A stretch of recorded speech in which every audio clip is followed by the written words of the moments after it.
What's poppin', Tub Nation? Welcome back to Tub Takes. This is the VGC video podcast where we go over what's been making waves in the VGC scene. Sorry that we had to skip last week, but we're back here today. I've got my co-host, Adi. How you doing? Hello, everyone. Welcome back to Tub Takes. I just got here from mandatory post-work fun. Yeah, that's why I'm wearing the button up. That's the only reason why. And yeah, I'm excited to talk about Regulation J, Regulation H, Regulation I. I think it's just those three with Justin, who's I think like a champion at all three of those things, right? We can fit G in there. You guys want to talk about some G? No, anyways. Yeah, and then we also got Justin on here because we were like, who's been playing the new formats? Who's been procrastinating on their Worlds prep better than anybody else? And that might be you, Justin. Yeah, I have too much free time, and I don't use any of it on Worlds prep because I cannot win a single game of Reg I, so I only played Reg H like the last few days. So yeah, that's awesome. That's so awesome. That's relatable. We'll be definitely diving into a little bit of that about you playing some of those returning and new formats as well. But we've got a lot of like smaller topics to cover here in the beginning. And by the way, if you're here now but you're not gonna be able to stick around to watch the whole thing, you can check us out on YouTube. !YT in the chat. That is CK49 on YouTube. That's where this will be posted tomorrow. And if you have any questions, of course, just put them in the chat. We'll be reading along as we go, and we'll get to them whenever the conversation allows. But otherwise, first up today is something, again, a little bit late, so if you're here, but go ahead, Adi, sorry. So I realized that when I ask people to comment in the early part of the stream, people tend to comment, and when I say it later, they don't. So I'm gonna throw out the discussion topic right here. Are y'all excited about Regulation J? Are y'all excited about Regulation H? Which one are you playing, if any? I'm just curious what the vibe is like from the broader VGC community. You're gonna hear all of our opinions today, but I didn't want to save that until we were actually talking about it. Yeah. Do let us know in the comments, please. So this is old news, and as far as I know, I guess Adi, I'm gonna have you go to the actual page, give me some numbers, and tell me if it's open. But Pittsburgh signups happened last week, and so if you're going to this one, hopefully you already did that. But I don't think it's filled, as far as I can tell. I think I can actually. You'd be the one who has to check that. I can't. Yeah, I can't check that, but I can tell you there are 813 registered players. Oh wow. It looks like I can still sign up. Okay, sick. The last North American event to cap almost immediately was Pittsburgh Regionals, but that was because we had fewer docks from because of the shipping docks from Worlds, whatever that was. So that one capped like 400 or something. But this one, yeah, obviously you can see is much bigger. They probably got a lot more space in the convention center. So hopefully it looks like, as Pokemon grows, they continue to expand the capacity and we don't have to worry about that as much this year because they've hopefully booked all these venues with the understanding that VGC events are going to get 800 people pretty consistently, 800, 2,000 people optimistically. But yeah, so far so good. Obviously 800 people is a lot. I still wouldn't wait on registering if you're thinking about going. And notably, this year they do have refunds available. You can get a refund, at least a partial refund, if you do register and you decide not to go. So that might also inflate registration numbers a little bit. Because people might be registering just in case they want to go and then dropping out later. Justin, are you doing this one? Of course I'm doing this one. I am more ready for this one than, Worlds, like I said. Just vibe the format more. I don't know, man. It's like Reg H was fun in its own way. Like there's definitely some like BS stuff you gotta cover, but I feel like every game of Reg I is like I gotta cover 8 different variants of Calcs Shadow Rider, and then Reg H, all I gotta cover is Sneasler, Dire Claw, and that's it. Right. Who cares? Right. I'm with you on that, and I'm happy that Reg H is back. It doesn't feel like there's like a knife at your throat at all times of every turn and every battle. Like you might get Dire Claw, but whatever. This one, it was a little awkward timing. We would have talked about this last week. It would have been a little bit more relevant then, but the awkward timing was that it was like you had to register like about 24 hours before the format actually dropped. But it looks like it's still open, so if you were waiting on that, you're totally chilling. Will there be a Worlds draft? Yeah, we're looking to do it on Thursday, so look out for that. I think the exact time, probably somewhere around 3 hours earlier than now, but we'll figure that out when I put out a tweet about it. Anyways. Yeah. The tentative time is 5 Eastern, so that we can get some Europeans involved. But we'll see. We'll see what happens. We got to we still we put out feelers and we got like 5 people. We really want like 7 or 8 people. So we're gonna try to grab a couple more tubbers who are paying attention. The weird part about this Worlds is that a lot of people didn't qualify, and so normally, most of Tub qualifies for Worlds, and so we're all very invested. This year, it's like half of us are invested, if not less than half of us are really invested in the Worlds this year. So it's harder to get people involved and to do a Worlds draft like that when they're not going to be in the venue with all the excitement there when you're like, doing the math and you're like, oh, am I going to win the draft? Am I not going to win the draft? Who am I rooting for? It's a little different when you're not there, right? So we're going to try to get it together. We should get it together, but looking at Thursday. Yep. So next up as well, tournaments upcoming. I wanted to cover that really quick. I guess Pittsburgh is upcoming, but a little bit sooner than that is the last Victory Road tournament before the World Championships. I have not had the chance to play in any of them because every time I tell myself like this is gonna be really good practice, I want to, and then I'm like, oh, it's always 6 a.m. for me. So haven't been able to make it into one of these yet, but it's going to be even more exciting than some of the previous ones because I think they contributed quite a bit of extra money to the pot. I don't know if it's exactly listed on this page or where I'm looking for it. Maybe here we go.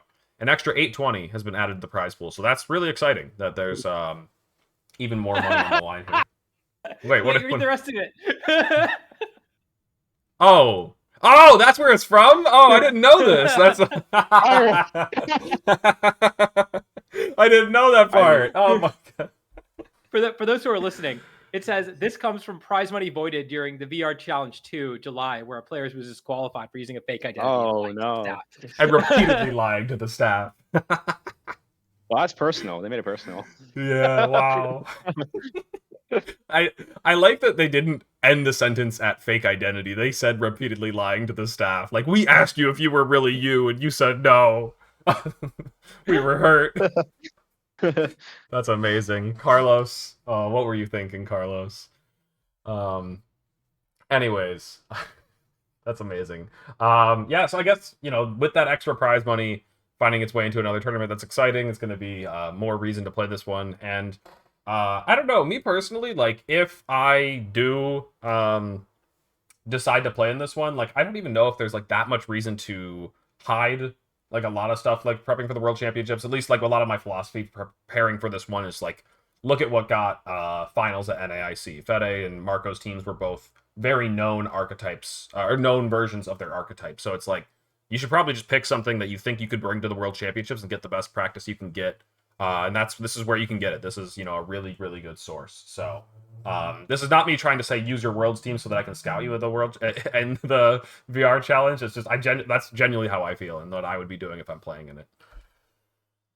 But I don't know. I don't know. Like, it's one thing if you're using a very standard team, but like, yes, we just saw Joe win the last one. We'll obviously talk about that later in the episode. But do you think that people are now going to be like that Gradon Maridon team is going to be more on people's radar because he won this tournament? Like, I think so, especially given that it's Joe and he's, a very notable player. Right, because that ever stopped Joe. He's also the type of person to just roll up with the team you expect him to roll up with and do well anyways, So no, but it does mean that it is now a team that I'm going to test against when it might not have been earlier. True. That's true. Yeah. But yeah, this is going to be this weekend. So it's just I'm glad that VR has been putting on so many of these. It's just been a very good source of practice, especially now. We'll kind of talk about it when we get into the new formats, but the population of VGC could not be more split in the current state. If there was anybody that was prepping during the summer just to like stay familiar and warm with VGC in general, they might be playing on the Regulation I ladder. But now, if you're not qualified for Worlds, but you're going to Pittsburgh, you've hopped over to the Regulation H ladder. And that just kind of like further divides the player base. So we currently have 5 ladders on Showdown, and that is honestly, it's funny as options. It might sound like a good thing, but it's actually kind of a bad thing. It just means that you're not going to be fighting as many strong players. You might be, there's still some people who maybe shouldn't be on the Regulation H ladder, playing a little bit too much Regulation H when they could be going to the World Championships. But yeah, I don't know. It's just silly. Yeah. I think that it'll be interesting to see what happens with the Regulation J ladder. Okay, I guess we'll talk about the formats later. But yeah, it is cool that VGC is getting so much hype. Even in the last month we had the 2018 format ladder, which I think just ended recently, right? So we have had a decent number of distractions if you wanted to not play this current format. But yeah, I have noticed in the last week or so that the ladder has died down a lot. So is what it is. All of our last minute prep is gonna, we should have prepped earlier, I guess. Should have. Right. Pretty much. I knew that this was going to be a huge date, August 1st, whatever the format dropped. I was like, it's going to definitely change things. But there's still been some good players on there for sure. All right, Audie, you're going to have to fill us in on the next one because I don't think Justin and I have checked this one out too much, but it's definitely like interesting. There's a official Play Pokemon app now, and you checked it out? My first time. I did download it. It is not very interesting. The most important things that I would say are there is a like locals finder, like the event finder is there. It's a little more organized. Like if you use the event finder on the website, it kind of sucks. This one looks like the user interface is a little better. Also, it lets you look at your past events and it shows you how many championship points you have, so you don't have to like log into the Pokemon website to try to find, go do a deep dive into how many points you have and where the points are from. It kind of breaks it down for you there. So that's really all it is. It's nothing too crazy. I think there might be like an additional thing for the TCG that I overlooked. But yeah. I mean, like it's not. I was optimistic this would be like, oh, they're going to stop using Arcanine and kind of make it in-house with an app that we can download before a tournament to get the pairings and stuff. Nothing like that. Nothing too fancy. Maybe they expand on it in the future, but right now it's very bare bones. You don't actually have to download it if you don't want to. Yeah, I gotcha. Apparently, the app also has a QR code with your info, so TOs can scan it to register you quicker. According to Bruno, I didn't realize that. That is pretty cool. Oh, that's neat. That is actually really neat. I mean, I kind of just have like a general feel for where my locals are, but for people who are trying to like get into the scene, that's going to be a really good way to kind of just like figure out what kind of options they have in their area. And who knows? I definitely think they could expand on it and add other features for sure. If they add Arcanine under that, would be really cool. Yes, like a feature like that. Yeah, pairings or a team builder in there for your team sheet, either one would be really nice on a app made for mobile, just to make it easy to do on the go, especially for those people that, are deciding on teams last minute and they're like, having to put their team in on Arcanine on their phone on the plane or something like that.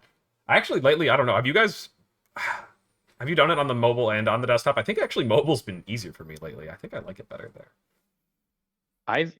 For NIC I did it mobile. I used to like always use my laptop to do on desktop, but I was like, this is like actually more work. I take it out. Yeah, right. It's good. It's real quick. Yeah. So it's kind of weird that way. And they changed the interface. They changed the interface to make it more mobile friendly, and in the process, they made it less web friendly. Yes. Which was actually very annoying because I almost always do it on a computer. But you would think that they could have a different website for mobile and for laptop like most websites do, but small indie company, I guess. True. Yeah, there are some extensions. I know there's like that extreme speed one. I haven't bothered using it because I just I don't know. I want to type in everything kind of manually just to make sure that I didn't mess up anything. That's just how I am.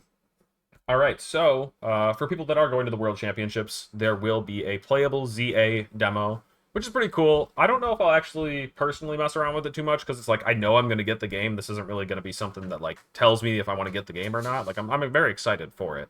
But we might learn some cool stuff about the game before it comes out, if there's any new megas that are teased in it or whatnot. So that's going to be exciting to check out. Last year we had a Pocket demo in at the World Championships. I don't know if y'all had a chance to play that in Hawaii, but that was just a pack opening simulator, which I guess is also what Pocket is. Sorry, Jody, but you just hey, here's how you want to open a pack, and then you can move on. And so I'm curious what they're going to show us. They're going to show us more than just that. I guess it's a bigger game, but yeah, I don't know. We've seen so much of it already through the trailers that I don't know if playing it is going to change my opinion. I'm also very excited for it, and I don't know if we're going to get anything super interesting or notable out of playing it in terms of what new what the stats of the new Pokemon are, stuff like that. That's going to really impact competitive. So I mean, I'll probably do it if I'm at Worlds and I don't have anything else to do. But yeah, it's not the appeal for me. Mm-hmm. I usually don't play the side events or those demo things, so Right. I probably just like I might like look from a distance, but yeah, might not do it myself. Are you going to be getting ZA though? Did you like Arceus? Oh yeah, I liked Arceus the first time. I think it's kind of weird because like I don't think I ever like beat like the end game of it. So I tried coming back to play it and I forgot how to play it. Like I forgot all the controls. So it's It's like very different game. it's so. very different. It's a very different game, but it's fun. It's fun to kind of play something different. Mm-hmm. Yeah, between this game upcoming and Champions upcoming, we're definitely gonna have something cool in the closing ceremony. I saw Bruno mentioning it, but like, I don't know, what was it last year or the year before, where VGC they were just like they got nothing for us. It was so anticlimactic. It was all TCG. But this time for sure. This time we got stuff. Go ahead, Adi. I optimistically think that the reveal at Worlds will be Champions related because it is like a competitive event. Yes. I don't know how much ZA stuff they're going to do. That being said, one thing that they have not talked about in ZA that I'm very surprised about is the namesake of the game, right? Like we haven't really gotten any info about Zygarde. We obviously see Zygarde in that photo. We see one of the Zygarde cells, but it's pretty obvious that Zygarde is going to be getting a new form in some capacity. It's the namesake of the game. It's going to get something like a crazy buff to make it competitive in GS Cup equivalent format, hopefully. Presumably, we assume that Yveltal and Xerneas are also going to be in the game and maybe get Megas as well or something like that. Nothing. We've heard nothing out of those. So would not shock me if... Just what's up? So I don't get it mixed up. Arceus didn't actually get anything in Legends Arceus, right? Am I remembering that correctly? It did not. I don't think so. No, it didn't. We got Palkia, Dialga got new forms. Right. They got their new forms, and so weirdly enough, it could just be Xerneas and Yveltal get some kind of treatment from this game, but also Pokemon doesn't exactly follow set patterns. They can do whatever the heck they want. They definitely break them nowadays. So, yeah, they got 2 new plates. Were they? I mean, I guess. The rainbow one or something like that. What's I can do? But I think that if I had to guess, it's either a Champions release or it's going to be the big thing that they haven't talked about in ZA is the Legendaries and what they're going to be doing with them. So I wouldn't be surprised to see a big reveal for the Legendary Pokemon at the end of the World Championships. Adi, do you remember the Crabrawler reveal at World 16? Do you remember that one, or were you? I was not at World 16. Yeah. Oh, dude, I've heard a lot about I'm not going to spend too much time talking about this one because it's a boomer one, but it was really funny. They had like a whole hype trailer for Crabrawler, and it was beating up like all of Chalk, like the most common sweaty team at the time. And it turns out like Crabrawler is like an NFE Pokemon. Like it's not even like fully evolved. It's a baby, but they were having it like one-shot Smeargle, Landorus, Mega Kangaskhan. It was like, this is awesome, dude. This guy's going to save us. It'd be the equivalent of like just seeing like some new baby Pokemon beat the shit out of Shadow Rider and Zamazenta, and we'd be like, "Yes, VGC is saved. We need it. We need it." Yeah. So moving on to, I guess, the other stuff they announced. I know it's not in our topic doc, but if you go to CRB.net, they have all the other stuff that got released on the Pokemon website today, I think. The notable one that I want to highlight is that they have a bunch of panels and signature things that they talked about, kind of scroll through autograph sessions, all that stuff. I'm not huge into Pokemon content beyond VGC content. So these guys are not like, I don't know a lot of these names, but if you do want to do this, you have to sign up for an interest list that apparently it looks like according to CRB signups before August 10th, there's an interest list there. Don't forget to do that if you are interested in doing one of these. I think I plan on signing up at the very least for the session with what's his name? The guy who made Pokemon. Is it Ishihara? Is that the guy? But yeah, I definitely plan on signing up for Ishihara at the very least because I do know him and it'd be really cool to meet him. So just don't forget to do that if you are going to Worlds and you are interested in doing something like that. Absolutely. Actually, also on that note, I don't know the artists, but I am very curious if I'm very curious about the artists, and in particular, I'm very curious if you can get autographs on like Pokemon cards from the artist, because on the website it said something like they will give you what you can get autographed, something like that, or like things will be available to get autographed. But I'm not sure if you can get your own things autographed as well. If you can get like cards autographed, I might have to invest in some Pokemon cards that I would get autographed by these guys. Right, true. Getting a Pokemon card signed by the artist does seem pretty cool. Yep. And I like that they're doing stuff with like different creators in the scene, Jaden and Jacob. That's really cool. That I just know those two names at the very least. But anyways, I think next we're gonna get to the new formats here. So, yeah, the formats plural because they're doing things kind of weird, and this was one that we were talking a lot about. A lot of people got baited by it because they didn't actually read the fine print below or anything like that, but Regulation J is not actually the new rule set we'll be playing in tournaments. It is, however, going to be the rule set that will be in-game on the Battle Stadium ladder. It uses... First off, they did this differently than the first time we got this.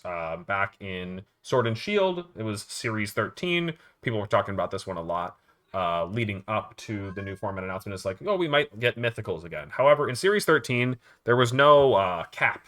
There was no limit to the amount of mythical Pokemon you could use, or restricteds. It was kind of like a no-holds-barred type of format. This one, they said mythicals are allowed with the usual restricted category of Pokemon. So you can use Miraidon, or you can use Meloetta.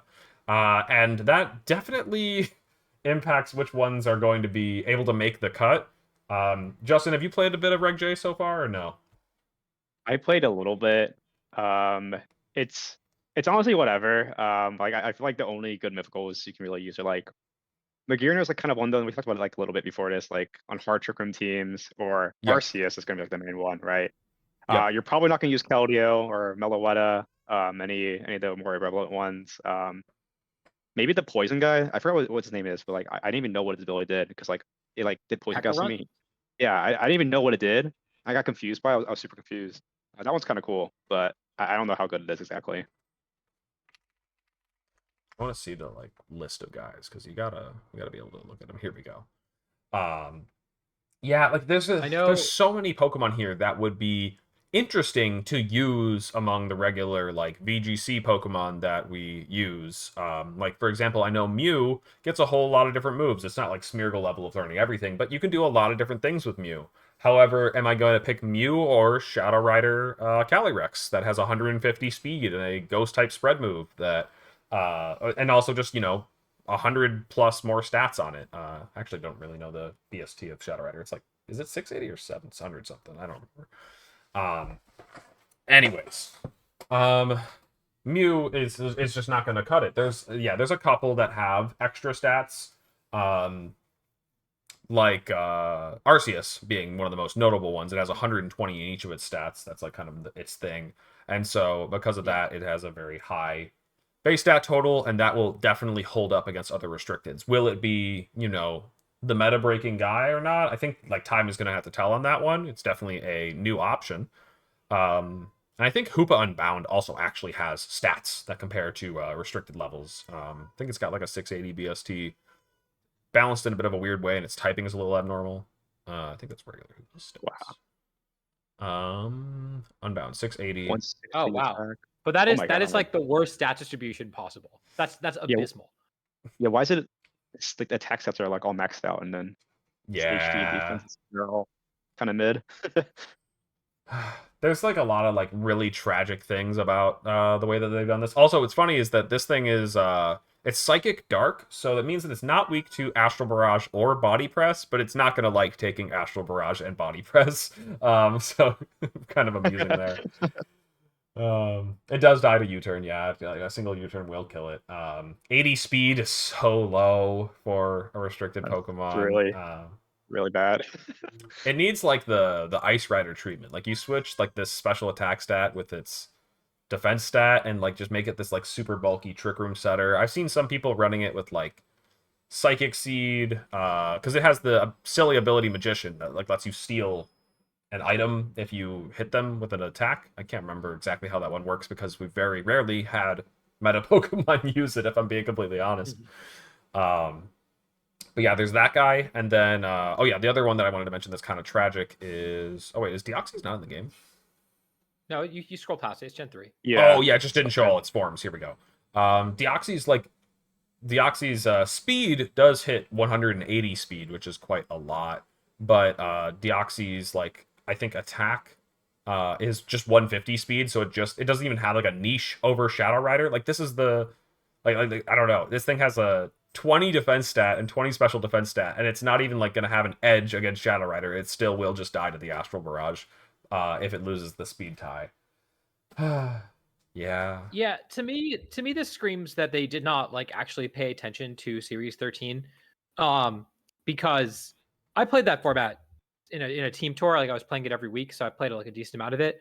And it was really cool, but most teams did not have a mythical, or at max they had one mythical, and they had 4 restricted Pokemon on them. The only mythical that at the time people would use, there's a little bit of Magearna. It fell off pretty quickly. Zeraora was really good because it just has a good toolkit. It's very fast. It has Volt Absorb, which even in this format would be valuable. We've seen people use Rhydon and Raichu. People would use Zeraora, not in the game. Melmetal was the other one that was very commonly used. Also not in the game. Melmetal would absolutely see play right now. And so the only one that I think is actually worth a damn is Arceus. And the only one that I think you could even really justify using is Arceus. Oh, and I was talking before the stream to these guys. I was like, yeah, I'm curious if Jirachi CSR could be a thing, because Jirachi has Follow Me, and I was told that Jirachi does not have Follow Me and has not had Follow Me since Generation 5. That's well, no. You can transfer it forward, but yeah. Yeah. So just these Pokemon, with the exception of Arceus and maybe a couple of the other ones that are at least all the ones that are in the game right now, pretty much, other than Arceus, maybe Darkrai, maybe Deoxys, they're pretty much the same power level as the non-restricted Pokemon that we have right now, right? Raging Bolt is better than every single one of these Pokemon except for Arceus. Fluttermane is better than every single one of these Pokemon except for Arceus. No cap. It's just true. And so this would make for a really, really interesting national dex format. But as soon as you put restricteds in the format, the mythicals all get power crept. Again, with the exception of Arceus, which to me just means that we are playing dysregulation with Arceus in best of 1, which is not anywhere near as interesting as they could have been, what they could have done with the mythical format, where if they had done no holds bar, or if they did 2 restricteds and a mythical Pokemon are allowed, or they just said Nat Dex with mythicals, any of those would be so much more interesting. Yeah. But instead we got we got what I think is a pretty lackluster format competitively.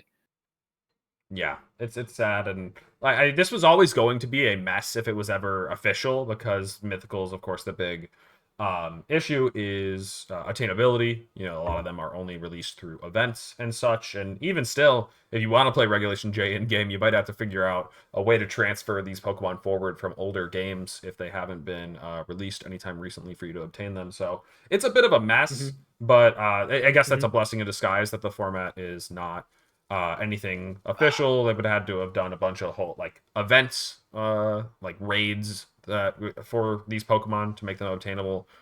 But also, so many of them aren't good. Yeah, go ahead. Could you imagine if the best Pokemon of the format was a Pokemon that you had to get from Pokemon Legends Arceus, and you could only get one in Pokemon Legends Arceus, and it was a huge pain in the butt to get, and you had to get it every single time you wanted to use it. Is there any other Pokemon that you can think of that might Shut up. Yeah, they would never make a really strong normal type that you had to transfer from PLA. So many Pokemon that I think could have been pretty cool if, like you said, they were in some kind of national dex format, or there was just no limitation to the amount that we could use. I could see Mew and Jirachi being interesting. Shaman. One that I keep looking at is Volcanion. We don't have a fire water type like that. It would also be really cool into Urshifu, because it's a fire type that can be safe from Urshifu because it has water absorb. I don't know. Are there any guys that you think could be neat? Any of the mythical ones? I keep scrolling down here and I keep forgetting these are just the. Wait, no. What is this actually? Why is Shaman Pokemon down here? Wait, why is? Oh, because the mythicals they count. Oh, here's the newly usable. Here's the newly usable. Yeah. I see. Okay. Yeah, I don't know. Are there any guys that you think are interesting but just probably not gonna be able to cut it, Justin?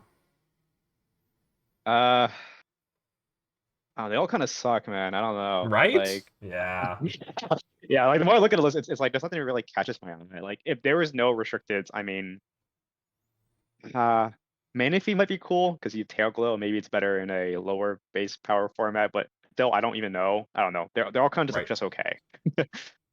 Yeah, and what you want is you really want your restricted to be like a heavy hitter, and you want your other 4 Pokemon to be support Pokemon. Other 3 or 4 Pokemon to be support Pokemon, and a lot of these restricteds, they weirdly are support Pokemon, and I don't know, or mythicals. I don't know why they made it that way, but like Zarude is a support Pokemon. It has jungle healing as a signature move. Pekaron is a defensive Pokemon. It's more of a singles Pokemon than a doubles Pokemon. You know, it's not. It's going to be like a staller. It's going to set toxic spikes. I think someone said it's used on maybe Dozo. But yeah, it's not what you want out of a restricted slot, right? Even Mew, it gets every move in the game, but it doesn't have attacking stats. So it primarily, you know, in DOU, it's a, and this is from, I don't play DOU, it's from my conversations with people who do, but you know, it's setting up sticky webs and stealth rocks and hazards, and it's being a good support Pokemon as well, because it learns every single support move in the game, basically.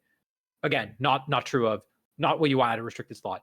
Even if you just said, there's so many ways to make this work so that people would actually use mythicals in their team, and this just isn't it. Like there's really none that I could, again, even consider using, would be fun to use. Like really, it's just Arceus is good, and that's it to me. The one I would want to give a shout before, because also Dark Arceus is a Pokemon that at least it's also not very one note, because if Arceus is going to be viable in the format, it does have a version of every type, so it can play very differently depending on what you want it to do for your team. That's kind of cool. But Darkrai is the one that I want to give a shout to, because Dark Void is VGC legal again, which is hilarious. Apparently Nails was saying that the math on it is like clicking Dark Void is about as good as clicking Spore, genuinely, like for expected value or whatever. Like you only have like a 75% chance to hit 2, I think is how the math shakes out, because it's just 50% of 50%. But I mean, if you hit both, that's like game ending. I feel like it could be really devastating to just have both your Pokemon. Of course, this is a format where Miraidon is legal. You might be just fine, but you can't use your traditional. If you don't have a Miraidon, you're gonna get, you know, your Rillaboom is gonna get put to sleep. This is not a powder move or something like that. So it's actually pretty funny what Arceus can get, or what Darkrai can get up to. It's 75% to hit at least 1 and 25% to hit 2, right? So, you know, 75% to hit 1 is just is Lovely Kiss, right? That's a good move. People use that, and so yeah, and then you have the bonus of potentially sleeping 2 and making people really mad. So I don't know. That's the thing. Is like, is this format going to be played seriously, or is it just going to be ladder? Because at the end of the day, like, you're right, Darkrai is a fun Pokemon to click in best of 1 and not have to worry too much about winning or losing. But if you're making like a really serious top 30 ladder grind, is probably not the best Pokemon to use. That being said, it is a dark type. You know, it's kind of an answer to CSR, right? That's something. Right? We need more of those. It's slower than the dogs, it's slower than the bikes, and it's slower than Shadow Rider. It's a tough look. Right, and that's the other problem with all these Pokemon. You mentioned Deoxys, but even like Shaman Sky, right, is I think 127 base speed. Meloetta is around that speed stat as well. And that's just not fast enough anymore, which is crazy. It's so stupid. But like, yeah, it's 128 speed, not fast enough anymore. Sorry. Tragic. They could if things were a little different. I didn't realize Meloetta was power creeping Shaman like that. Dang, 128 speed for Meloetta, 127 for Shaman Sky. GG Shaman. Shake my hand. Yeah, well, maybe we should, if we get to Calcs right later, we can definitely do some Reg J inspired Calcs, because these are Pokemon that we know nothing about, or very little about. So quite goofy. But yeah, I guess then so Reg J, it's a bit of a tragedy, a little bit sad that we won't I don't know, it could have been done so differently, but also, like I was saying earlier, kind of a bullet dodged, because I don't know how we would all legally obtain these Pokemon with ease. It might have been more work than it's worth. So yeah, this is the important one right below it. While ranked battles will be Regulation J, VGC will use Regulation H. And before we talk about Regulation H, which is a return to an old format, It is interesting to note that we don't have a in-game source of practice anymore, and I don't know, that's not the biggest deal for me personally. I do a lot of my testing on Showdown, but it definitely will impact a lot of people's practice methods for sure. Yeah, I find it really strange. It's like they're basically telling us, okay, go play in Showdown now, because it's like how else are you supposed to practice for these regionals? Which I feel like it's odd for them to make the decision, but oh well, I guess, right? Right.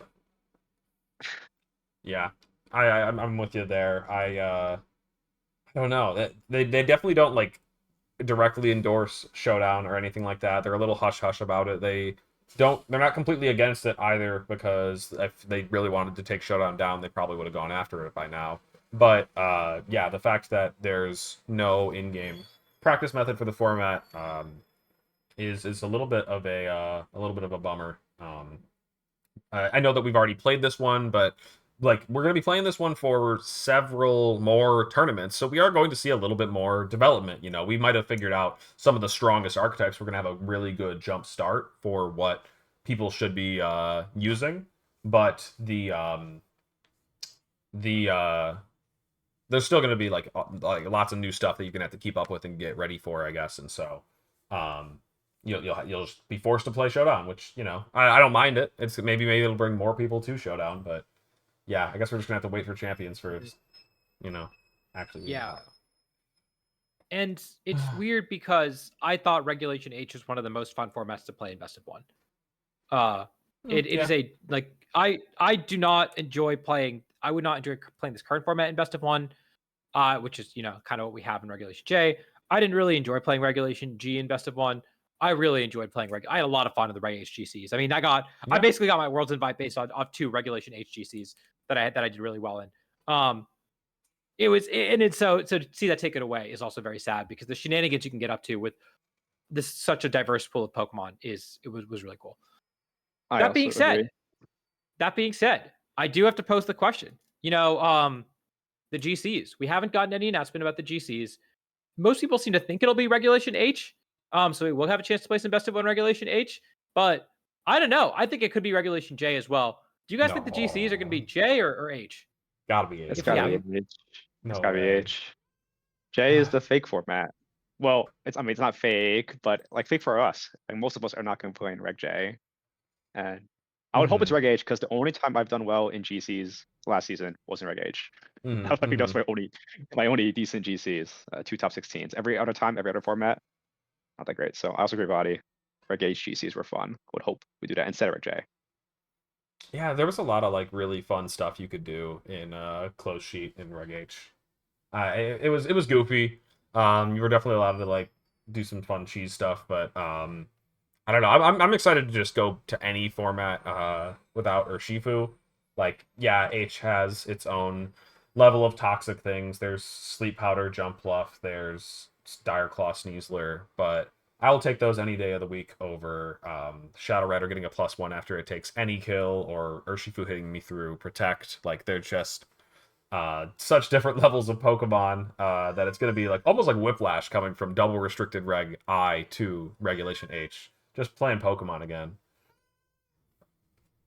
I am glad that we got 3 people who like Regulation H in the call and no dissenting opinions, because I know I see on social media people keep hating on this format, and like I kind of get it in that, yeah, I kind of hate revisiting formats too, but this one,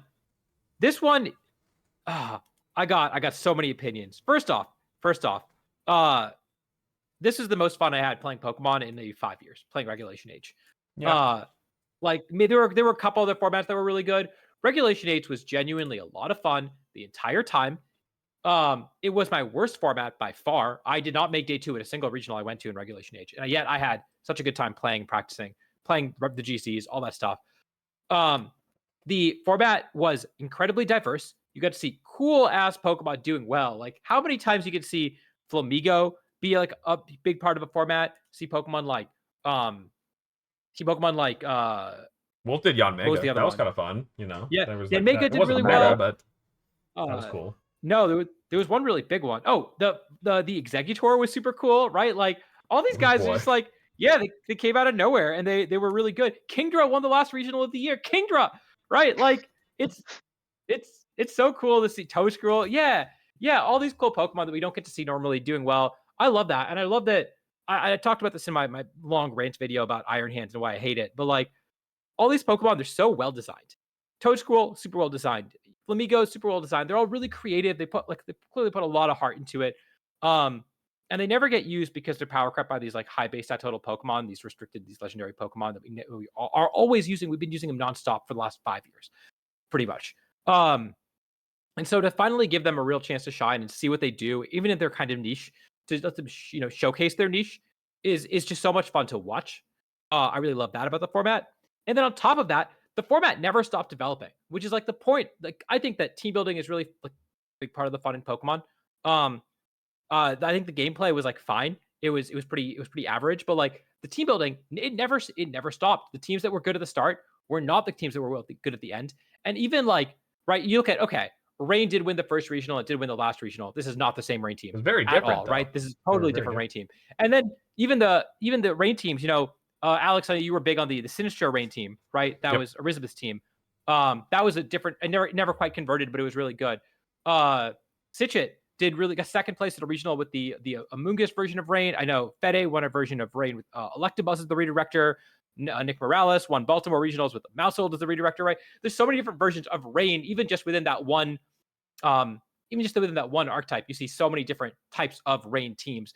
You look at balance, right? There was like 4 different types of balance teams that popped up, and like at the end of the format, I think Zeno won. I want to say Stuttgart with the Doug Instant Shroom Goldengo. No, Doug Instant Shroom Sneasler team. That also won Perth. Yeah, and I think that won Perth regionals and won a special event too. So like this was definitely, I think, the team to beat going towards the end of the format. But this is a super fair team to beat. I'm okay with this being the best team in the format. Like that's okay. It can get annoying in that it has Dire Claw, but like it's fine. But then 2, like the balance team to beat has changed so much. It went from P2 Ursa at the start of the format. There was like the Clefable Volcarona stuff that was good for a little bit that fell off tremendously. There was the MDB like Dragapult Magmar team that was everywhere for like a couple tournaments, and now it's this, and I'm sure it'll be different.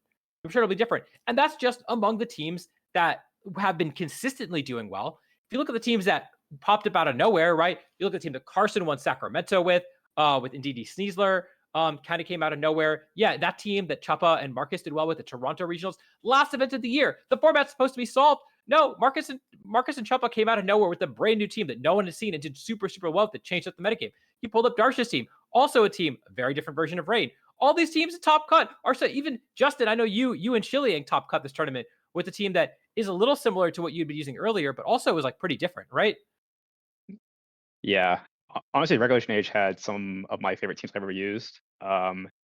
Like I've been running like the Goldango Ninetale stuff for my last 2 events. Like at LIC, I ran something pretty similar to this, but that team was even crazier. I had like a regular Arcanine. I had like a Primarina, Annihilate, like Pokemon that you can't use in Reg I, obviously because for obvious reasons you can use here. And it was a good time. This is good Pokemon. I think that I did not appreciate Reg H enough till we got restricted because I really do miss the lower power level. You can actually just do what you want. Right. Mm-hmm. Yeah. And again, I know I'm belaboring the point, but like the format is not dead yet.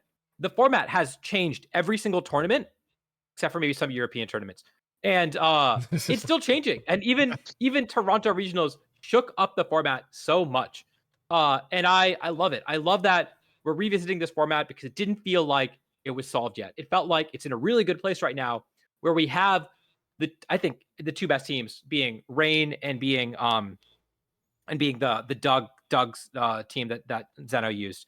I think those are the 2 best teams, but they're not unbeatable, and it is kept changing, kept finding new things, and that just means that that's a really good place for a format to be, where there's still room to team build your way to success, as Wolf did at this tournament, as Chuppa and Marcus did at this tournament. But then also, if you want to pick up a team and roll with it the entire format, you also have some really strong options there too. And you have a very strong like list of Pokemon you want to beat, list of teams you want to beat. That's just a really good place for a format, in my opinion. So I'm really excited to revisit this, and I'm really excited to be going to Pittsburgh and playing this format. And I will say, just like Justin, I have thought more about Regulation H in the last week than I have my Worlds team. Yeah, sadly. It's like they released the Reg H ladder and showdown just to mess with us, and also drop the news to mess with us. Yeah. I would love to be. I would be happy to play this at the World Championships, even with the the 2-week turnaround time that we get to get familiar with it again. I'll take it now. Alex, They could announce it today. Good news. There's a side event. There's a Regulation H side event. I believe on Saturday of the World Championships that you can play it. Okay, well I can't play it. I'm going to be playing on Saturday in the main event, so I'm planning on being busy that day. I hope. I hope I'm busy, but I won't complain too much. It's 2 rounds. It's just 2 rounds. You can get your 2 rounds in, and then still. Yeah. This format was just a lot more fun, and I really hope that not too many people are going to continue to talk it down, because like saying, like, I don't know, when we got into the whole like Urshifu versus Sneasler arguments, like it was just like I was so tilted, and I'm not going to restart that now because it's just going to tilt me. But like it's just different leagues, guys. Like come on. Yeah. But yeah, we'll have more. We'll have more to talk about with this when we actually come back to it post Worlds. So if people are playing this one now, I mean, if you're not going to the World Championships, you might as well start practicing this, because this is what we're going to be playing at the events in the fall. We didn't actually mention the dates, by the way. I believe this goes till the end of November. So I think last time we played H, it was from post Worlds till the end of December. Yes, December. So like a month less, which is a confusing-ish range, but maybe we get like a 2-month format afterwards. I don't know. I feel like we don't ever do only 2 months, but we there's like rumors. I'm guessing at the World Championships we'll find out the exact date of Champions, but it seems like Champions might be coming out like sometime in January, and maybe we'll be playing on that one after. But a lot of it's just speculation. I guess the main thing to speculate on that is like genuine, not based off of any like rumors and stuff, is that Regulation H ends at the end of November. So what will we play when December rolls around? I think Toronto is already announced date-wise, and that is like January 18th weekend, January 16th weekend. And we don't know the format for that one. Of course, there's a lot of time between now and then, but H is not said to last that long. They could just extend it, but it's who knows. Wait, so H is through November, or like until October 31st? Yeah. No.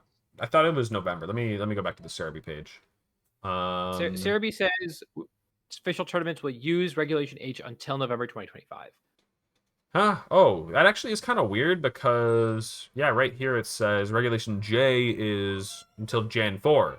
So that means that are you guys excited? I think that what this means is that we get another time. Maybe it's G again.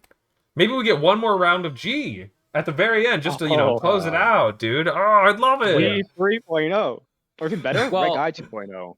We probably will get Reg I 2.0. Here's the thing, though. Here's my take. It is conveniently until the end of November, because that's like right after PLA drops. And I think they're going to patch the game to give us access to the Megas in PLA and the restricted Pokemon in PLA.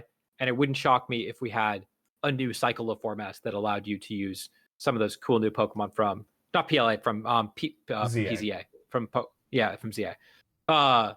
It wouldn't shock me at all if because they want, like, at the end of the day, right, they want you to buy the games, right? That's why they're doing all these that's why they're putting mythicals in the game. That's why they're making us transfer Ursaluna in, right? They want you to buy it.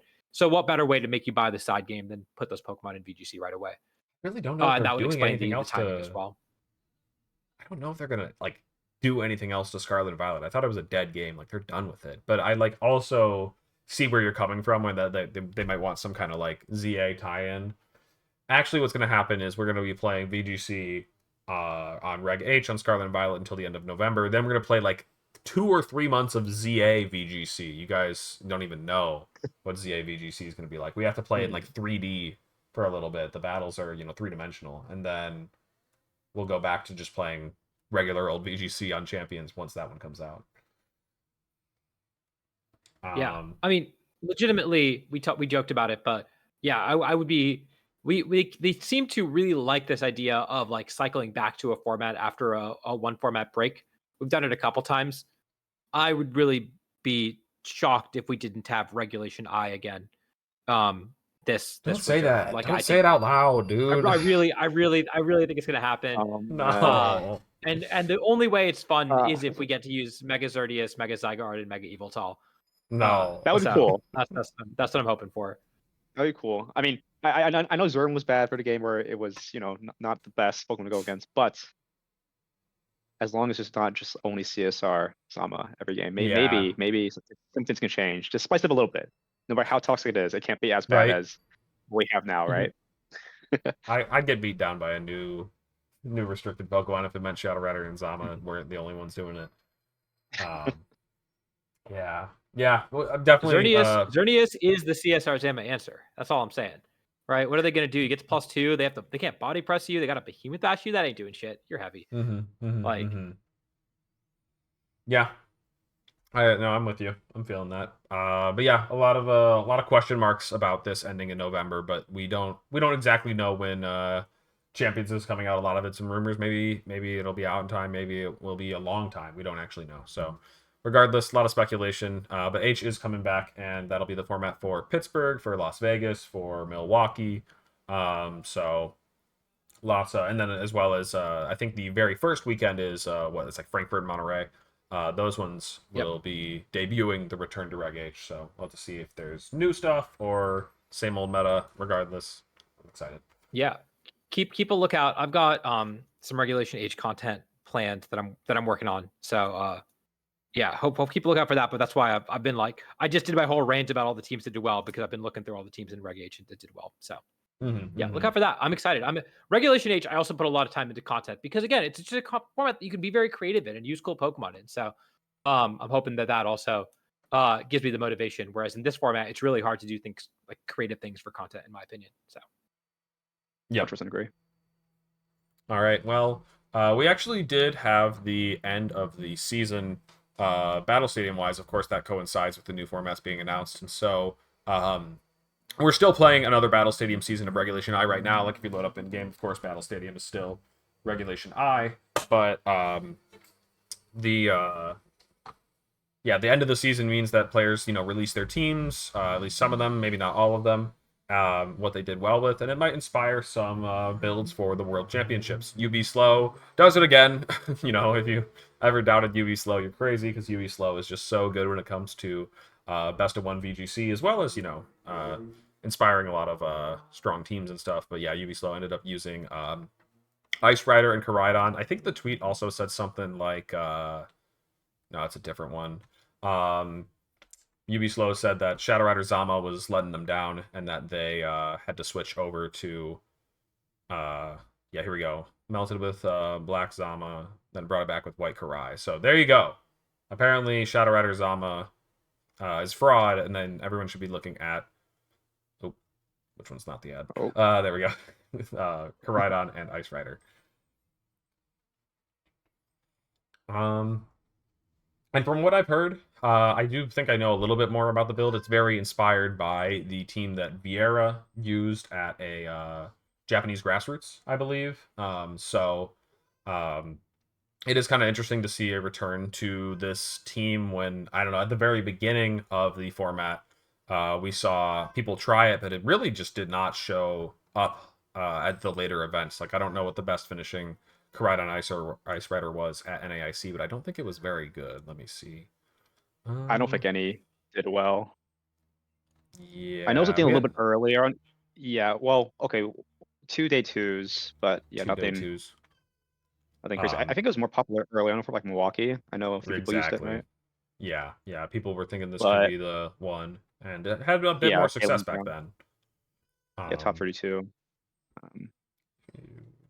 Day 2, that's like our 8 players, and like there's some strong names in there as well using it. So just kind of like circled back around sometimes the meta does go in circles. I think that there's also, like, if you look at some of these builds and the recent builds, there are definitely some differences. So maybe people realized how they're actually supposed to be using it. But regardless, this is going to be having some sort of impact, and I've definitely seen some Koraidon Ice Riders on the ladder from being inspired by it.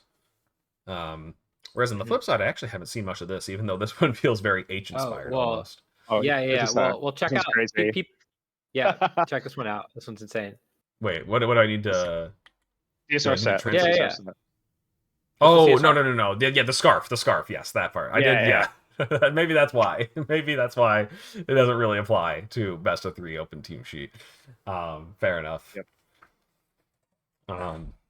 I guess that is the way to do it with Pow Knight. That's actually another duo that, while we're digging into Regulation I, has been getting a little bit better in the format. I can't say exactly why, but not like I'm keeping it a secret. I guess I should specify. Like, I just don't know exactly what is the main reason that Pow Knight is crushing it again. But like I've seen it, and like I've tried it myself, and it is strong.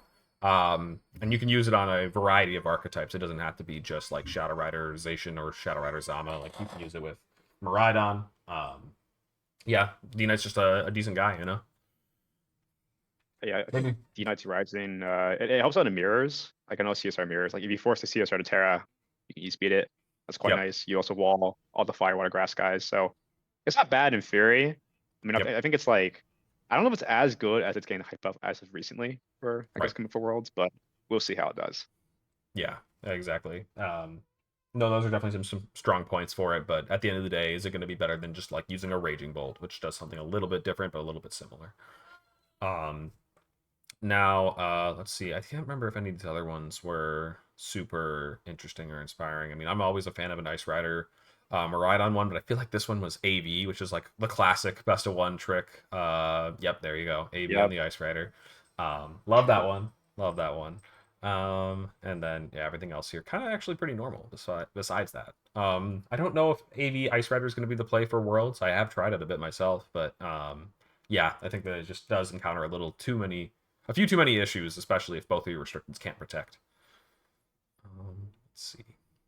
Betty team's still doing well. More Ice Age. I don't know if I've said the name yet, but that's the name I like the most for it. Definitely, I'll refer to it as Ice Age because it's just convenient. It's only like 6 characters, so that's a very short name for an archetype. Yeah, then more D-Knight.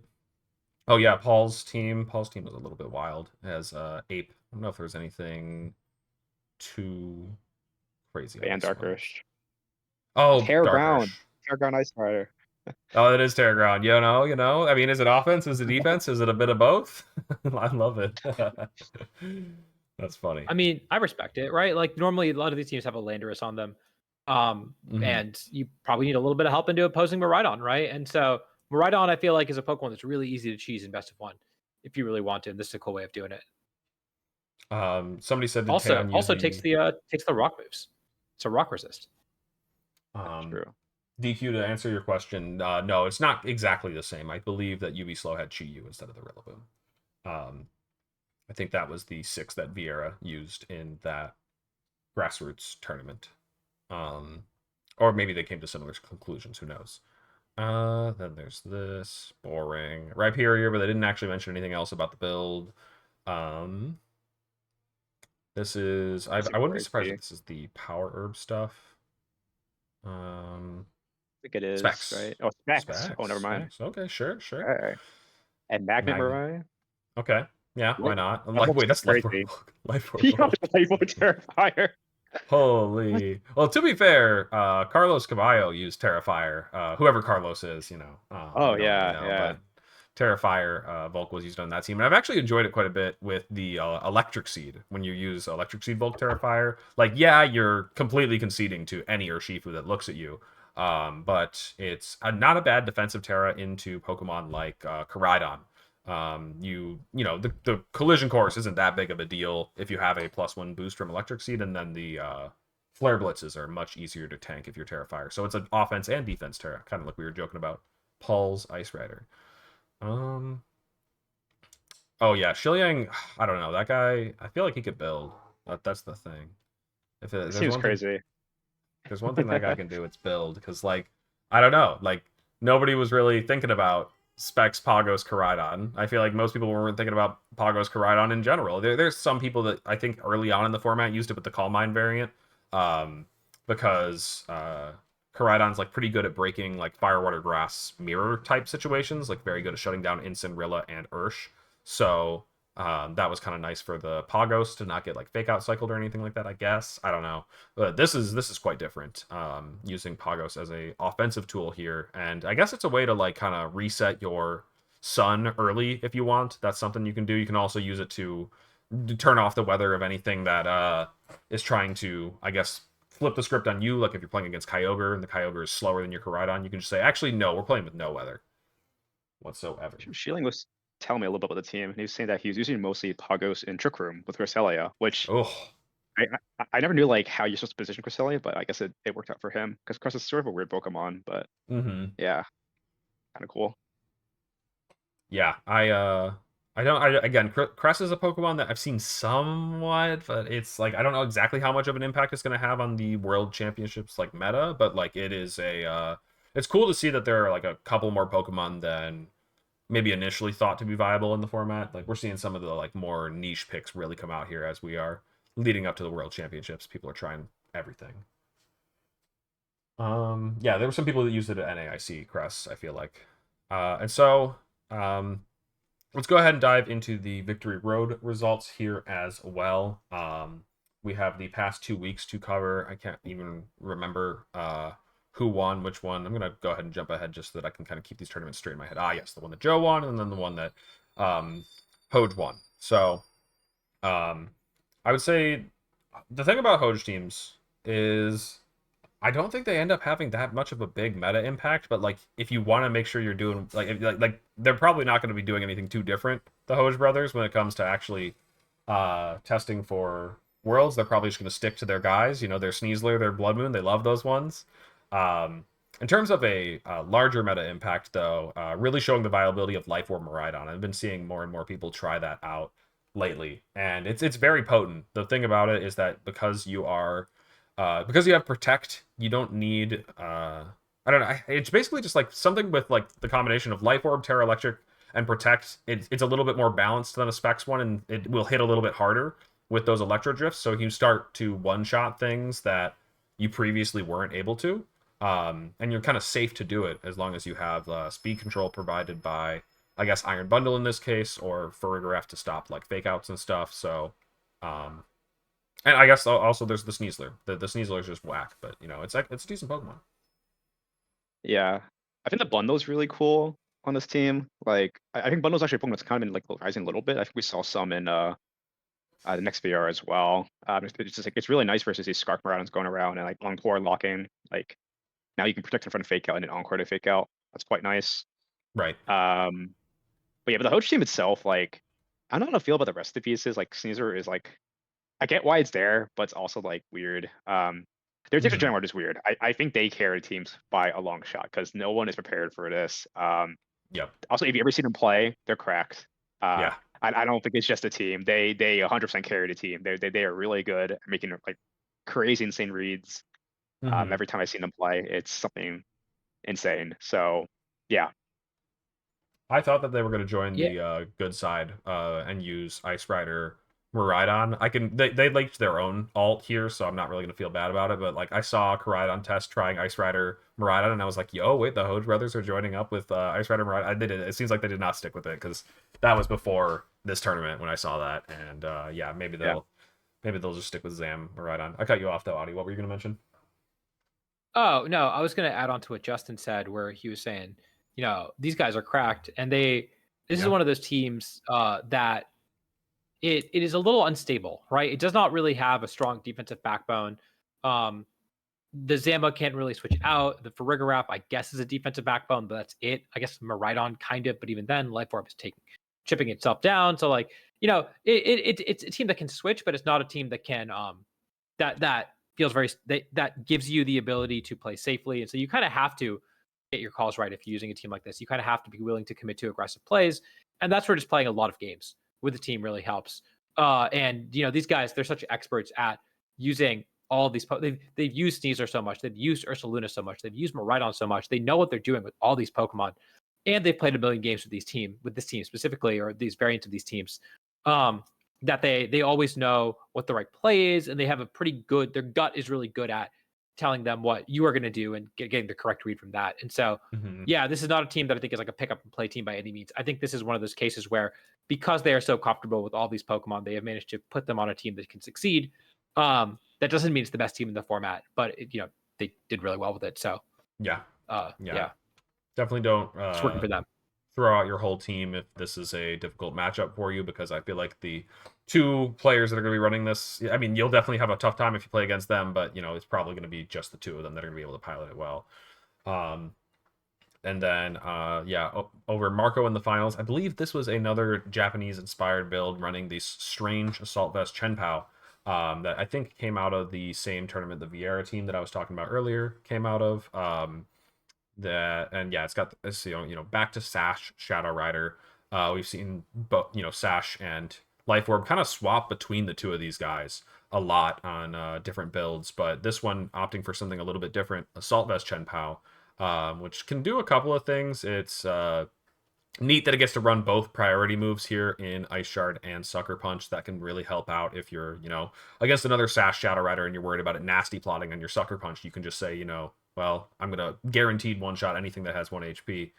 And then Ruination, also a funny pair with a lot of the slower, strong Pokemon like Zamazenta or Ogerpon. You just do half and then Sword of Ruin does the rest. Yeah, the AV Champ is kind of cool. I know why it's AV, because if you're using Sash Shadow Rider, you can have Sash and Shenpao, and Ice Shard I think is really nice for Smeargle in particular. Like you basically guarantee that Smeargle can, if it ever gets a speed boost and you break the focus sash, you can always shard it next turn. So like I think that's what shard is mostly for, or maybe stuff like Lando, or people trying to dodge Sucker for protect, double attacks and such. But yeah. Yeah, it definitely seems like it can do some useful stuff. And I mean, these teams, like the most notable thing about these types of teams is that they have 0 speed control whatsoever. They will just get there through priority moves, good defensive switch-ins, or classic tools like redirection. And I guess Zamazenta being the unkillable thing that it often is. Fede's still doing Fede thing. Sandy used the same team. Carlos Caballo team, right? Yeah, with Roar. This one is one that I've been seeing quite a bit on ladder, and it is a little bit different. I think sometimes it's choice specs on the Flutter Mane, sometimes it's booster energy. But regardless, a bit of a different version than Ice Age. It has a lot of similarities. You'll see Flutter, Bolt, and Chi-Yu with the Koraidon instead of the Groudon. But otherwise, kind of doing a lot of similar things, just that Ice Rider, it's very good at handling other Ice Rider teams, which Sun teams can often have a difficult time with. And then Ice Rider doesn't really love Shadow Rider, and that's where all of the Sun guys kind of come in, is to just beat down on the Shadow Rider stuff. So that's what the Koraidon version of these teams are doing, and it's not too dissimilar here for Groudon. Yeah, I think it seems pretty strong. One thing I like what Groudon does better than Koraidon is, I think like a team like this is a little bit better versus like Miraidon Ice Rider, because I feel that like sometimes Miraidon Ice Rider can pin Koraidon Ice Rider a bit if you're not careful. But like having that the Groudon, like you can live like Scarf Draco, you can eat up the Volt Switch. It's a lot cleaner, because I don't think choice specs is as common nowadays. So yeah. And not to mention, like, this team, it does a lot better into fire types specifically, or fire terras. Like a Koraidon team with a lot of similar partners here. You might see an Incineroar with a Smeargle and then Koraidon, but otherwise, like, yeah, Koraidon can collision course that Incineroar. That's a pretty good way to deal with it. But if like you're playing against an Ice Rider that's Terra Fire, like Michael's team, Michael Derbestes, you don't really have anything to do against it. They will just Terra Fire every opportunity you give them, and it'll kind of just bounce hits off of it. Amoonguss might be able to Pollen Puff it back up if it really takes too much damage. Whereas, if you want to Terra Fire to resist Chi-Yu's Heat Wave, then suddenly Precipice Blades is coming your way, and you've got to answer for it. So there's some cool offensive type coverage there. It is voltage. I didn't realize that. That's crazy. I think that, for me, I just question the Smeargle, because obviously Smeargle is such a good Pokemon here. I just don't know what it's doing on this team better than it's doing on the other teams that run it. Whereas, the Raging Bolt, Chi-Yu, Flutter Mane, those are like the reasons to run Groudon, right? Yeah. Smeargle obviously has a lot of he obviously can like decorate the Groudon, decorate the Ice Rider. I just question whether how often you really get to pull it off, or if it's more if it's just like pressure in team preview and it's more situational. I think it's just forcing more 50-50s. You can, yeah, there's some of these you can do, like Smeargle Groudon lead, Smeargle Ice Rider lead, and you also got to cover for Flutter Groudon or Flutter Chi, right? There's a lot of different things. Like this team has a lot of options. Definitely not the most consistent team ever, but like again, you have so much overwhelming offense that can pin basically any team, basically. Mm-hmm. Well, and also, funnily enough, it's Terra Ghost on this Smeargle. You don't really need Grass if the sun is up. You will survive a Surging Strike. So that's a kind of cool thing that this Smeargle can do when it's paired with Sun. Okay, so yeah, Lose Markle still doing the same stuff. I'm trying to think if there's any other cool, interesting teams to come out of this one, but I'm looking down and Geo's still pissing me off getting away with that team that I just feel like it's so dated. Like, what are we doing here, Polar Bear? Every time I see it, I'm just like, this team is weeks old, months old. It's literally day one. How do you keep doing it? So funny. That one's still going. And then here's Joe running. Is this maybe exactly the same? No, Joe's got a cornerstone now, right? Over Volcarona, he dropped the Volk. Everything else is the same. Okay. So yeah, Joe just kind of getting his I don't know, this is very much like his usual play style, kind of like figured out is what I would say. Like, you know, he's definitely used Volk to a lot of success this year. And he loves to use screens plus Ditto. We've seen that a lot from him, as well as just Sun teams. And so just kind of like it all comes to fruition in the next tournament. But, you know, he wasn't too far off from the answer, it seems like, at this point. So it's kind of cool, like, to see teams come together in that way. You don't have to. It's just like a lesson to be learned from everybody that, like, you know, the first version isn't gonna be the final version. You don't need the first version to be the final version. You can just load up something just to like learn, just to like practice. Don't like spend too much time in the team builder. Go play some games, and then that'll kind of give you the answers. Lesson for myself as well. You know, like, I'm saying this out loud, but will I listen to me? No. It's got to be perfect the moment I click the find battle button. Anyway. So true. Yep. Let's see. Yeah, I think that's probably it for this tournament. So let's go ahead and move on to the next one. Although I think MDB used Groudon in this one, and he said it was a fraud. And I remember Je also said that Groudon is a fraud or something like that. He said it's like a comedian. Oh, dude, he's always got good tweets. Let's go. Yeah. He said he's a comedian. He said, I feel that Groudon is more of a comedian than a fraud. This funny character is invincible, but you can't control your own destiny through it, dude. He always puts out some bangers. Yep. Hit after hit. If you see a Hoopu Metapod tweet, you know that it's liked from me. But yeah, he was the narrative is that, you know, Groudon can't do it, and then of course Joe's like, but I love Groudon. Groudon and me are besties. We got this. So Joe wins the next VR with very similar to what we were looking about, as Justin just mentioned, cut the Volcarona for Cornerstone. Yeah, I don't know. Something that's always felt funny to me. We were in a similar situation in Reg G at one point, I think, with like something that Suika was looking at. I look at Cornerstone and I never think that this guy makes sense on screens, because like it's very much like, you know, Focus Sash is doing the heavy lifting defensively, you know, or Sturdy, sorry. So pairing it with screens just feels a little bit backwards. But sometimes, you know, maybe you want to bench the Grimmsnarl, or sometimes there's some attacks that are just still so overwhelmingly strong that you want your Cornerstone to be the one to tank it. And not to mention that it also does some really nice things offensively. Like, for example, if you're worried about a Kyogre getting the edge on you weather-wise, you know, Power Whip is going to be a very annoying tool for a Kyogre to deal with. Yeah, I mean, I don't think Cornerstone really enables the screens on this. I think it's more for like pressuring opposing like Ice Rider or, like you said, Kyogre, which can always be annoying sometimes. Right. Like that's kind of my guess for Joe's team, because I mean, it does give you another Glacial Week, but it has Sturdy, and at least you're doing like 60 back to the Cali Ice, or if you crit it, you KO it, right? So yeah. Mm-hmm. I've always said this, like, to my coaching students and anybody that I build with, is that like Sash Pokemon and like Sturdy similarly, like they just don't contribute to the type chart. They contribute defensively if you're like saying like, you know, I need a Spore switch in. Like Ogerpon is absolutely a a grass type when it comes to that. And if you needed a resist to, dude, I'm struggling to think of a type Ogrepon resists. It's kind of just like neutral or weak to everything. What does it resist? Resists. Is there a good type that it resists? Normal?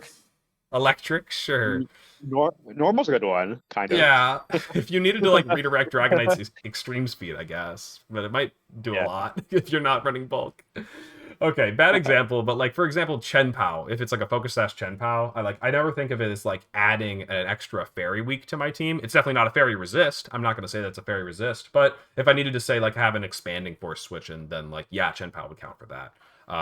They just I don't know. Sash Pokemon just work so differently, especially in restricted formats where the power level can be extremely high. All right, and then actually this is the team that we were talking about earlier. So I believe UB Slow used something very similar to this to get rank 1 on ladder, and it was inspired by Shoma Vieira's build from that Japanese grassroots. And yeah, it's just Sun, Ice Rider. They I think early on, one thing that Ice Age did, maybe incorrectly, maybe just not right for the time, was that it was Life Orb on the Koraidon and Clear Amulet on the Calyrex Ice. But I'm very much enjoying the Clear Amulet Koraidon Leftovers Cali Ice choice for this team, because Ice Rider, it wasn't really fitting the pace of like this go offense that everything was doing, but the Leftovers Leech Seed set really lets it switch in and stick around, and that's kind of what the team needs. Is it just needs like an anchor. It needs something to be able to just survive for a long time when, I don't know, Trick Room goes up or something like that, because otherwise, yeah, an opposing Ice Rider, as mentioned before, can be devastating for some of these Pokemon. So it feels like a very well-designed team, and I think maybe the most out-of-place thing at this point is running Incineroar and Chi-Yu. That's a lot of fire, that's a lot of dark, that's a lot of fire and a lot of dark, but it works. I think the Instant actually makes sense, because I think with a team like this, you don't always have to bring like the Instant Ice Rider mode. Like if you want to overwhelm like CSR teams, I'm pretty sure you can get away with Flutter, Karai, Chi-Yu Bolt most times. Mm-hmm. But if you want to like get up Trick Room, you can like Instant Ice Rider and like try to do Trick Room stuff from there, right? And again, because you know, a defensive piece, like you have Cali, you have Instant. Obviously, you're probably not going to swap Instant and Chi-Yu onto like a body press or whatever. Maybe not bringing them both in the same game, but I think it supports the team when you need it. Right. Yeah, this is definitely a strong one, and this is like, you know, quickly rising in terms of like teams that, you know, you might want to be ready for at the World Championships. Maybe it's not like top 5 archetypes or anything like that, but it's definitely like in that like second or third tier of teams to be ready for. And yeah, Lewis Markles continues to just do it with that stuff. I mean, it hasn't changed since the beginning of the format, but it's kind of crazy. You know, still got to be ready for it. So consistent with it.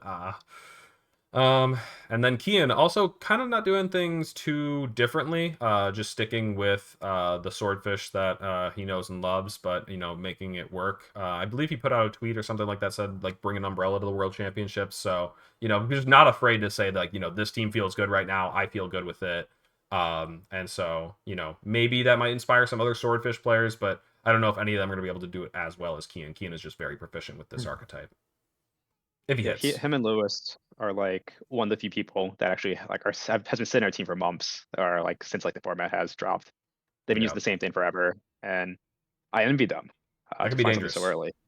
It can be dangerous. Yeah, well, that's the tricky part, right? Is I know like a month ago I thought I was very comfortable with my Worlds team, and now I'm freaking out about it, right? So the metagame does change, and so it's always nice when it doesn't change in a way that impacts the team that you've locked in. Yeah. I don't know, dude. I'm not somebody that like I get like a little bit bored. I like to like, you know, mix it up a bit. And so like if I just can't like pick the team and then just be like, this is it for the next like 3 months, you know, like my mind is going to wander. That's like the reality for me, at least. And maybe it's to my own detriment, you know. Same here. Usually I usually bring a different team to every single event I've been to, at least for last season or this season. So yeah, I usually like to wander off because either like I'm trying to make a new call, or I find a new team that I think is better suited for the meta, or you know, I just like playing the same stuff. So yeah, I think it's just like when there's nothing wrong with what these players are doing, but it's just like it definitely removes a half of the game that can be like the half that I love the most, which is like team building, identifying the metagame where it's at and stuff like that. And maybe these players are making slight tweaks to their team to keep it updated towards what's being played most popularly or whatever. But yeah, like it is just fun to build a new team, to figure it out, like work through the problems and come up with something that might take people by surprise. But that is one way to do it. The other way to do it is to just get really, really, really, really proficient with a team and just not make any mistakes and know exactly what you need to be doing in every matchup, like these players are.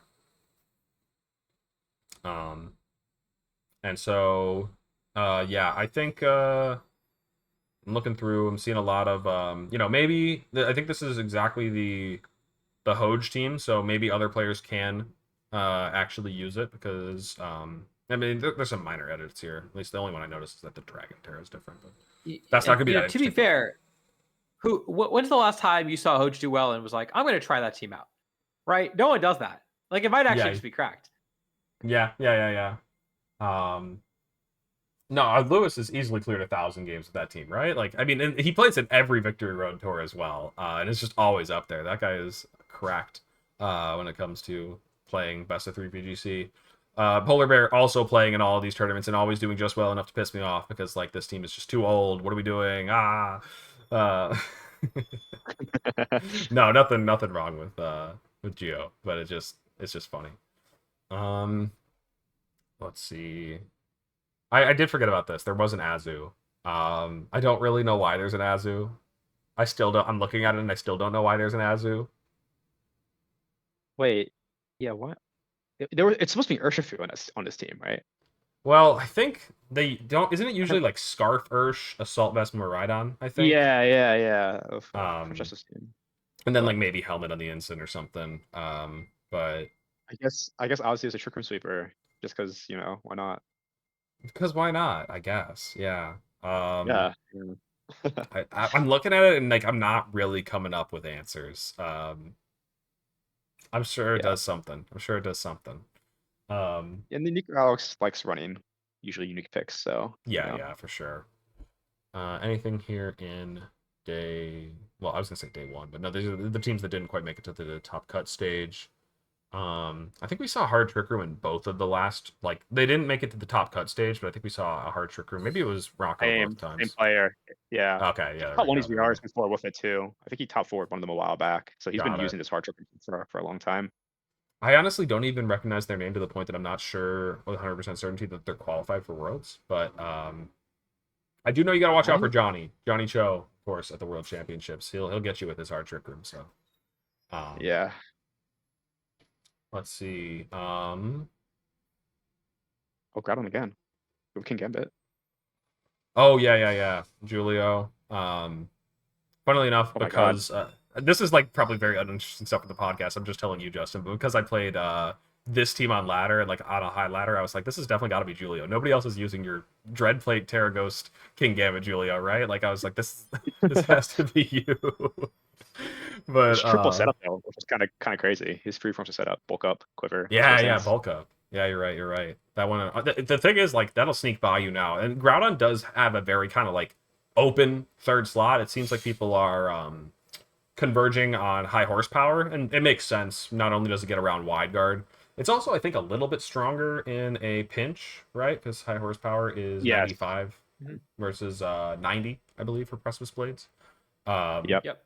So that's kind of neat. Go ahead, Adi. But it's got a lot of other moves, like you said. It's got it's got Helping Hand. It's got Will-O-Wisp. I've seen people run that. Bulk up, like you mentioned.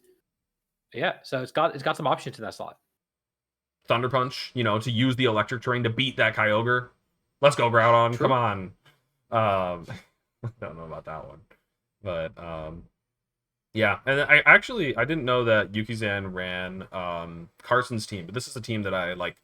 It's interesting because I think it's kind of fallen off quite drastically since Carson did well in the Smogon tournament. I really haven't been seeing this one in action nearly as often. But it's still kind of like my default for what Screens Ice Rider and Rhydon looks like. Maybe the default for Screens now will become Joe's team, because actually I don't really we're seeing a intense drop off in Grimmsnarl usage. There's, I guess, this one here, but yeah, really not seeing as much play since it's just been all downhill, I guess, since like Michael won Utrecht. Of course, it was uphill from Milwaukee when you guys used it, Justin, but since then, I think I don't know. Describe like Grim is obviously still good versus certain teams. It's just like I think that people have more. Oh, you used it at NAIC as and... well, right? I kind of forgot that. Yeah, I did there too. And honestly, it wasn't even like that. I wasn't even bringing it most games, but like in some matchups you can really click the Thunder Wave. But now I feel like most teams have your Terra Dark CSR plus just like usually you have Grimstar plus Volcarona. That's how you have CSR teams. But now these CSR teams attacking Redirect and Orc upon Rock, and it's just not easy no more. Yeah. So yeah. Grimsnarl's not getting away with all of its crimes. This one also, I think, is doing well in the Japanese scene a little bit more than anywhere else, but it still just baffles me the Tornadus plus Grim. Like, this is just cursed. I never like it. I guess you have two modes, but the Torn feels really out of field here. It's kind of there. I feel. I think I probably scrolled past it because it's just like relatively unassuming looking. But I feel like it might have done well in the Battle Stadium season. If not, then I guess it just did well at Grassroots, and that's where I saw it. Must have just been a Grassroots. But yeah, I think with that, then that's pretty much the teams that I think were standouts from this one. And we're gonna have one more to look at this coming weekend for the final, I guess, metagame preview going into the World Championships. Still some new teams being put out. I don't know. It just doesn't, even though Adi was hyping up Reg H for putting out new teams up until the very end, like, I'm just not nearly as excited about Regulation I with with the new teams that they're putting out. And so it just, honestly, it just gets more annoying every time. It's just like, well, that's just another thing that I have to be ready for. Hooray. But yeah, let's go ahead and move on to the Calcs right then, and maybe do some Reg J inspired Calcs, even if we're not going to be playing it for tournaments. Might as well see if we know our stuff when it comes to Pokemon that we've never gotten to play with. So anybody have one in mind that they want to start with, or we're going to need a moment to think? Because I also need a moment. I need a moment to think. I can start off with an easy one if you want. Yeah, why not? Number one Calc you got to know in Reg I is Choice Band Terra Normal Arceus Extreme Speed with Chen Pao on the field with Sword of Ruin. Oh god. Going into all the multipliers on this Arceus. What are we attacking? What are we hitting real hard here? What's a good defensive Pokemon in this format? Pick like Murata, let's say Calyrex Ice. Let's say max HP Calyrex Ice. Okay. Max HP 4 defense Cali Ice into RCSE speed with all the multipliers. How much? God. I have my number. I don't like it though. That's hard. I mean, like E-Speed's strong, but Express is like really bulky. Okay, I think I got something. Jimmy, I'm gonna have to say go again. It's not doing 40. That's just no. It's not doing all 40. The multipliers, all of them. There's a few too many multipliers on this for it to do 40. Adi picked some. Wait, is Arceus stronger attack stat than Dragonite? This is the tricky part. Don't tell him. I know the answer. I actually don't know. Yeah, I don't. You gotta know. I know the answer to that one. Okay. So Justin, what are you thinking? Oh, man, this is hard, bro. I'm gonna say. I'm gonna do 65%. It's probably like 65. Not right. Right. Yeah. Alex, what are you thinking? I was thinking more 85. Now, Justin, the thing is, Arceus is 120 attack, so weaker than Dragonite attack-wise.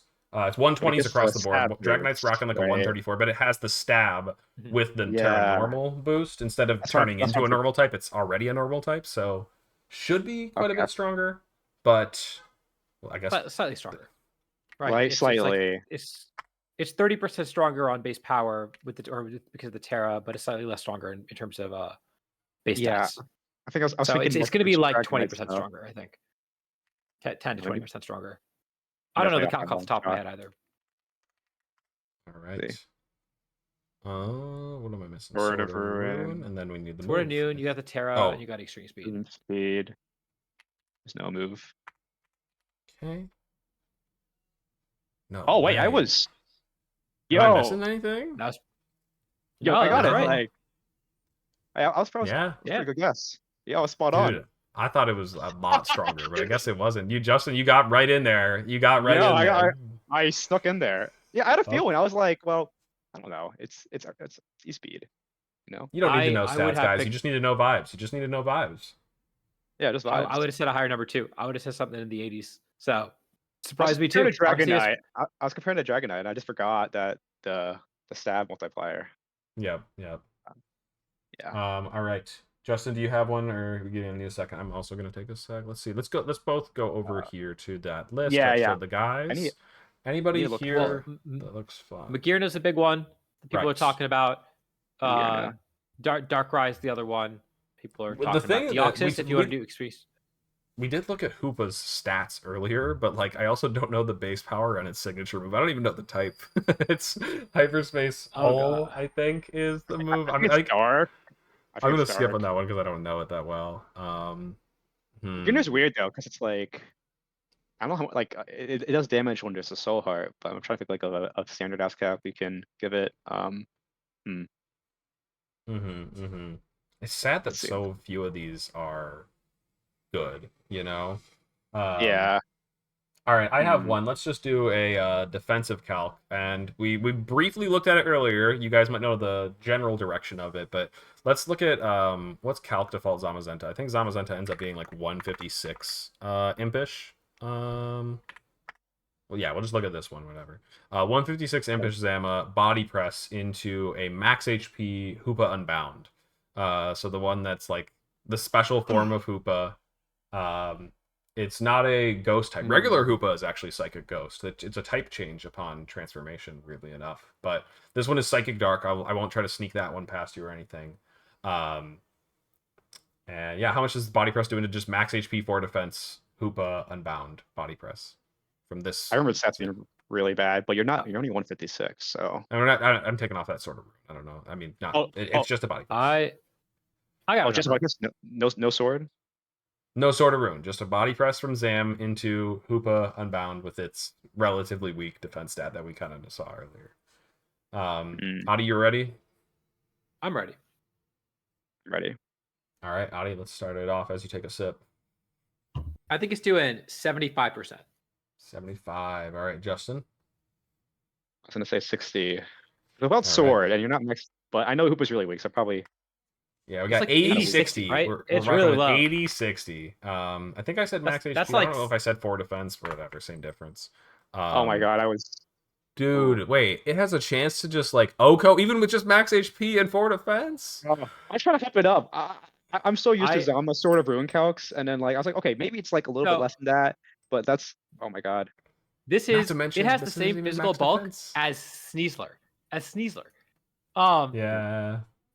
I kind of thought the max HP would help it, but wow, yeah, like I was like, Sneasler probably gets like 2-shot pretty comfortably, right? But I don't know. Adi, what did you throw up? I said 75. I was right with you on 75. I thought that you had it, and I probably would have picked 75 myself. Jeez. All right. I was really far off. Justin, do you have a Magirna one or anything else? Yeah, I could do a beginner one. Let's do like a reasonable beginner calc. So you're probably gonna get like Soul Heart, right? Right. How much is a +2 probably? Maybe like a final game it off like +2. Yeah, true. Flare Cannon, doing to a I guess a max HP Zamazenta. Max HP Zam, and what's the Magirna's investment? Just 252 special attack, regular item. But yeah, no item. Modest or timid? Timid Magirna? No, modest Magirna. All right. Modest Magirna, max special attack versus max HP Zam. Okay, sure. Yeah. +2. All right, I got my number. I got a number.